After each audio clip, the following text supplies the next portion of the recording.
Video చూసారో లేదో, ఏది ఈరోజు ఉదయం నేను చూసా.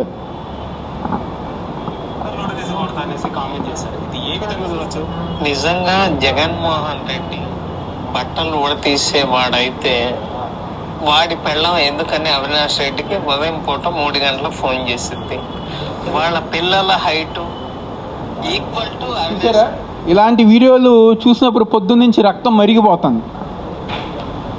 ఎవరైతే ఇలాంటి మాటలు మాట్లాడారో, ఎవరైతే మన నాయకుల్ని మన కార్యకర్తలని ఇబ్బంది పెడుతున్న పోలీసులు ఉన్నారో, తెలుగుదేశం పార్టీ వాళ్ళు ఉన్నారో, కూటమి ప్రభుత్వం ఉన్నారు, ఈ సమావేశం ద్వారా వాళ్ళందరూ గారు గుర్తుపెట్టుకోవాల్సిన విషయం, 2029లో 88 మ్యాజిక్ ఫిగర్ వైఎస్ఆర్ కాంగ్రెస్ పార్టీకి దాటిన తర్వాత, అరే మేము ఎందుకు మాట్లాడామన్నా ఆ రోజు, మేము ఎందుకు మాట్లాడామన్నా ఆ రోజు అనే విధంగా మనందరం గారా కార్యకర్తలకు ఆ విధంగా అండగా ఉంటున్నాం. ఈరోజు వాళ్ళు మాట్లాడే మాటలు నిజంగా ఎంత నీచంగా దిగజారిపోయి, రాజకీయాలతో సంబంధం లేని భారతమ్మ గురించి అలా ఆ విధంగా మాట్లాడుతున్నారు. తప్పకుండా ఎన్నిగా మన కార్యకర్తలు ఎన్నిగా ప్రజానికం చెప్పాలి. ఈ విధమైన పరిపాలన ఈరోజు కూటమి ప్రభుత్వం ఆధ్వర్యంలో జరుగుతుంది.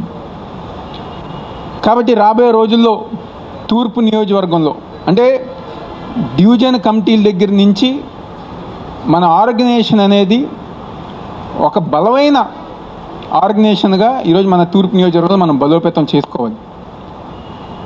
ఎంత బలంగా చేసుకోవాలంటే ఏ నిమిషంలో స్థానిక సంస్థల ఎన్నికలు వచ్చినా ఎగిరేది వైఎస్ఆర్సీపీ జెండా మన విజయవాడ నగరపాలక సంస్థలు అనే విధంగా మన అందరం గారా ఆ విధంగా పనిచేసుకుంటూ మన ఆర్గనైజేషన్ అనేది గారా స్ట్రెంథెన్ చేసుకోవాలి. ఎందుకంటే దీంట్లో ప్రజానికి అందరు గారా కూటమి ప్రభుత్వం మీద విసిగిపోయారు, మాకు పథకాలు రావట్లేరు అనే ఒక ఇదిలో వెళ్ళిపోయారు.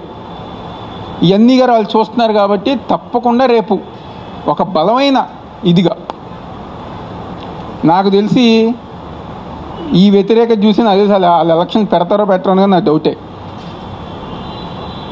ఒకవేళ పెట్టినా మళ్ళీ ఎగిరేది వైఎస్ఆర్సీపీ జెండా అనే విషయం దయచేసి అందరిగా గుర్తుపెట్టుకోవాలి, మన ప్రజానికానికి చెప్పాలి.